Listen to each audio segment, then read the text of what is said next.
World War I, also known as the Great War, began in 1914 after the assassination of Archduke Franz Ferdinand of Austria. His murder catapulted into a war across Europe that lasted until 1918.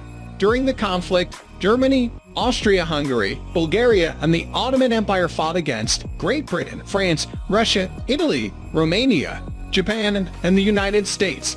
Thanks to new military technologies and the horrors of trench warfare, World War I saw unprecedented levels of carnage and destruction.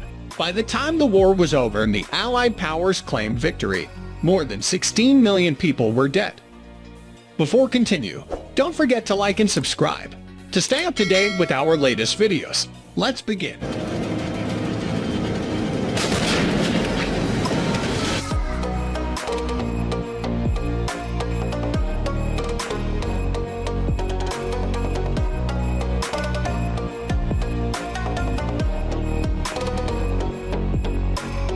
Tensions had been brewing throughout Europe for years before World War I actually broke out.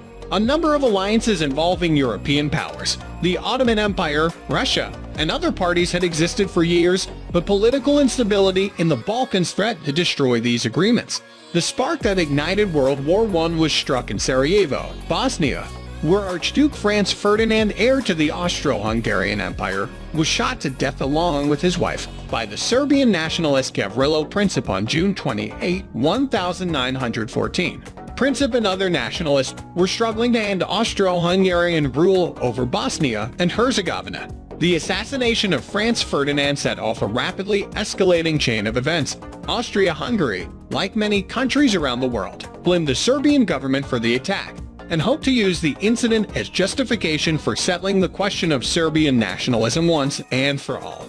On July 5, Kaiser Wilhelm secretly pledged his support, giving Austria-Hungary a so-called carte blanche, or blank check assurance of Germany's backing in the case of war.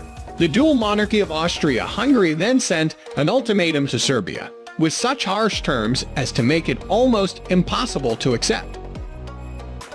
World War I begins. Convinced that Austria-Hungary was readying for war, the Serbian government ordered the Serbian army to mobilize and appealed to Russia for assistance. On July 28, Austria-Hungary declared war on Serbia, and the tenuous peace between Europe's great powers quickly collapsed. Within a week, Russia, Belgium, France, Great Britain, and Serbia had lined up against Austria-Hungary and Germany, and World War I had begun. The Western Front. According to an aggressive military strategy known as the Schlieffen Plan, Germany began fighting World War I on two fronts, invading France through neutral Belgium in the west and confronting Russia in the east. On August 4, 1914, German troops crossed the border into Belgium. In the First Battle of World War I, the Germans assaulted the heavily fortified city of Liege, using the most powerful weapons in their arsenal to capture the city by August 15. The Germans left death and destruction in their wake as they advanced through Belgium toward France, shooting civilians and executing a Belgian priest they had accused of inciting civilian resistance. First Battle of the Marne. In the First Battle of the Marne, fought from September 6 to 9, 1914, French and British forces confronted the invading German army, which had by then penetrated deep into northeastern France, within 30 miles of Paris. The Allied troops checked the German advance and mounted a successful counterattack, driving the Germans back to north of the Aisne River. The defeat meant the end of German plans for quick victory in France. Both sides dug into trenches, and the Western Front was the setting for a hellish war of attrition that would last more than 3 years. Particularly long and costly battles in this campaign were fought at Verdun and the Battle of the Somme. German and French troops suffered close to 1 million casualties in the Battle of Verdun alone. The Eastern Front. On the Eastern Front of World War I, Russian forces invaded the German-held regions of East Prussia and Poland, but were stopped short by German and Austrian forces at the Battle of Tannenberg in late August 1914. Despite that victory, Russia's assault had forced Germany to move 2 corps from the Western Front to the Eastern, contributing to the German loss in the Battle of the Marne. Combined with the fierce Allied resistance in France, the ability of Russia's huge war machine to mobilize relatively quickly in the East ensured a longer, more grueling conflict instead of the quick victory Germany had hoped to win under the Schlieffen Plan. Russian Revolution. From 1914 to 1916, Russia's army mounted several offensives on World War I's Eastern Front, but was unable to break through German lines. Defeat on the battlefield, combined with economic instability and the scarcity of food and other essentials, led to mounting discontent among the bulk of Russia's population, especially the poverty-stricken workers and peasants. This increased hostility was directed toward the imperial regime of Tsar Nicholas Roman II and his unpopular German-born wife, Alexandra. Russia's simmering instability exploded in the Russian Revolution of 1917, spearheaded by Vladimir Lenin and the Bolsheviks, which ended Tsarist rule and brought a halt to Russian participation in World War I. Russia reached an armistice with the Central Powers in early December 1917, freeing German troops to face the remaining allies on the Western Front. America enters World War I. At the outbreak of fighting in 1914, the United States remained on the sidelines of World War I, adopting the policy of neutrality favored by President Woodrow Wilson, while continuing to engage in commerce and shipping with European countries on both sides of the conflict. Neutrality, however, was increasingly difficult to maintain in the face of Germany's unchecked submarine aggression against neutral ships, including those carrying passengers. In 1915, Germany declared the waters surrounding the British Isles to be a war zone, and German U-boats sunk several commercial and passenger vessels, including some United States ships. Widespread protest over the sinking by U-boat of the British ocean liner Lusitania in May 1915 helped turn the tide of American public opinion against Germany. In February 1917, Congress passed a $250 million arms appropriations bill intended to make the United States ready for war. Germany sunk 4 more United States merchant ships the following month, and on April 2, Woodrow Wilson appeared before Congress and called for a declaration of war against Germany. Gallipoli Campaign. With World War I having effectively settled into a stalemate in Europe, the Allies attempted to score a victory against the Ottoman Empire, which entered the conflict on the side of the Central Powers in late 1914. After a failed attack on the Dardanelles, Allied forces led by Britain launched a large-scale land invasion of the Gallipoli Peninsula in April 1915. The invasion also proved a dismal failure, and in January 1916, Allied forces staged a full retreat from the shores of the peninsula after suffering 250,000 casualties. British-led forces also combated the Ottoman Turks in Egypt and Mesopotamia, while in northern Italy, Austrian and Italian troops faced off in a series of 12 battles along the Isonzo River, located at the border between the two nations. Battle of the Isonzo. The First Battle of the Isonzo took place in the late spring of 1915, soon after Italy's entrance into the war on the Allied side. In the 12th Battle of the Isonzo, also known as the Battle of Caporetto, German reinforcements helped Austria-Hungary win a decisive victory. After Caporetto, Italy's allies jumped in to offer increased assistance. British and French, and later, American troops arrived in the region, and the Allies began to take back the Italian front. World War I at sea. In the years before World War I, a superiority of Britain's Royal Navy was unchallenged by any other nation's fleet. But the Imperial German Navy had made substantial strides in closing the gap between the two naval powers. Germany's strength on the high seas was also aided by its lethal fleet of U-boat submarines. After the Battle of Dogger Bank in January 1915, in which the British mounted a surprise attack on German ships in the North Sea, the German Navy chose not to confront Britain's mighty Royal Navy in a major battle for more than a year, preferring to rest the bulk of its naval strategy on its U-boats, the biggest naval engagement of World War I. The Battle of Jutland left British naval superiority on the North Sea intact, and Germany would make no further attempts to break an Allied naval blockade for the remainder of the war. World War I planes. World War I was the first major conflict to harness the power of planes. Though not as impactful as the British Royal Navy or Germany's U-boats, the use of planes in World War I presaged there later. pivotal role in military conflicts around the globe. At the dawn of World War I, aviation was a relatively new field. The Wright brothers took their first sustained flight just 11 years before, in 1903. Aircraft were initially used primarily for reconnaissance missions. During the First Battle of the Marne, information passed from pilots allowed the Allies to exploit weak spots in the German lines, helping the Allies to push Germany out of France.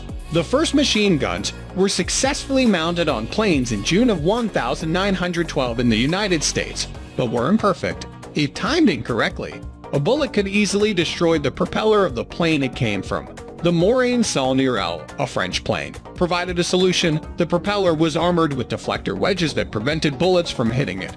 The Morane-Saulnier Type L was used by the French, the British Royal Flying Corps, the British Royal Navy Air Service, and the Imperial Russian Air Service. The British Bristol Type 22 was another popular model used for both reconnaissance work and as a fighter plane. Dutch inventor Anthony Fokker improved upon the French deflector system in 1915. His interrupters synchronized the firing of the guns with the plane's propeller to avoid collisions. Though his most popular plane during World War I was the single-seat Fokker Eindecker. Fokker created over 40 kinds of airplanes for the Germans. The Allies debuted the Handley Page HBO/400, the first two-engine bomber, in 1915. As aerial technology progressed, long-range heavy bombers like Germany's Gotha GV were used to strike cities like London. Their speed and maneuverability proved to be far deadlier than Germany's earlier Zeppelin raids. By war's end, the Allies were producing 5 times more aircraft than the Germans. On April 1, 1918, the British created the Royal Air Force, or RAF, the first air force to be a separate military branch independent from the Navy or Army. Second Battle of the Marne. With Germany able to build up its strength on the Western Front after the Armistice with Russia, Allied troops struggled to hold off another German offensive until promised reinforcements from the United States were able to arrive.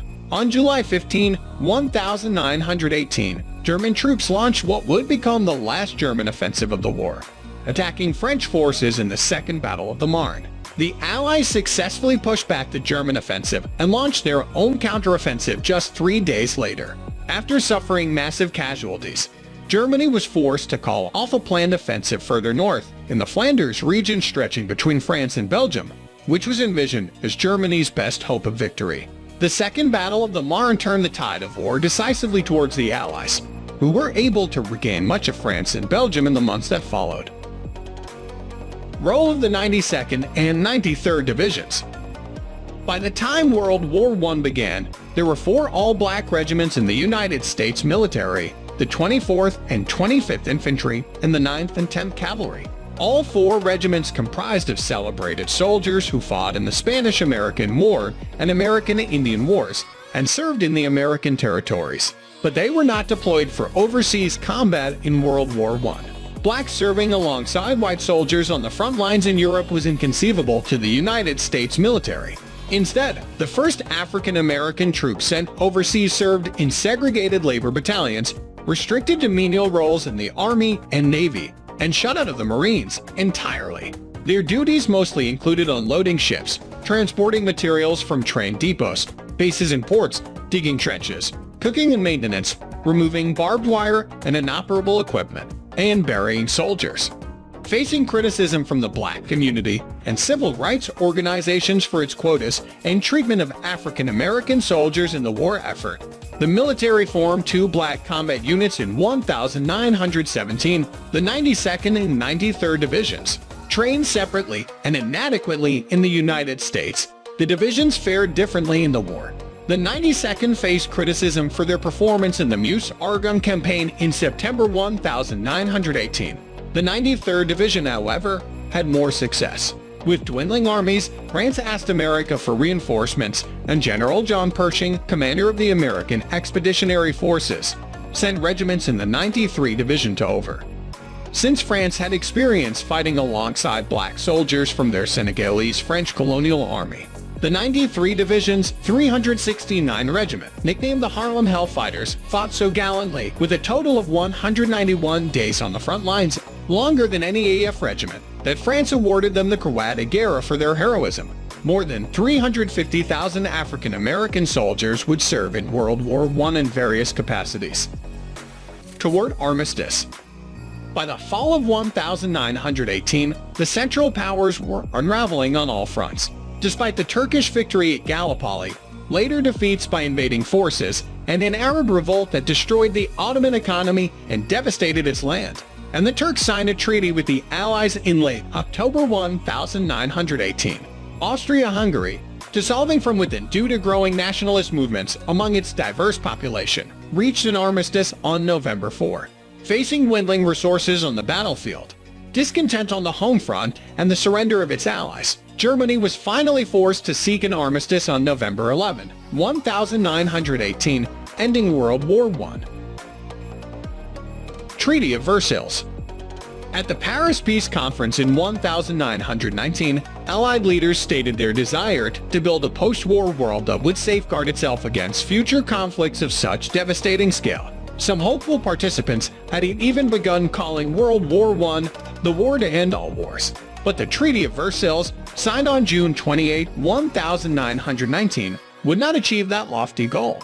Saddled with war guilt, heavy reparations, and denied entrance into the League of Nations, Germany felt tricked into signing the treaty, having believed any peace would be a peace without victory, as put forward by President Wilson in his famous 14 points speech of January 1918. As the years passed, hatred of the Versailles Treaty and its authors settled into a smoldering resentment in Germany that would, 2 decades later, be counted among the causes of World War II. World War I Casualties. World War I took the lives of more than 9 million soldiers, 21 million more were wounded. Civilian casualties numbered close to 10 million. The two nations most affected were Germany and France, each of which sent some 80% of their male populations between the ages of 15 and 49 into battle. Thanks for watching. Please comment below and tell us if you like more videos like this or not. And also, if you like this video, then don't forget to subscribe and hit the bell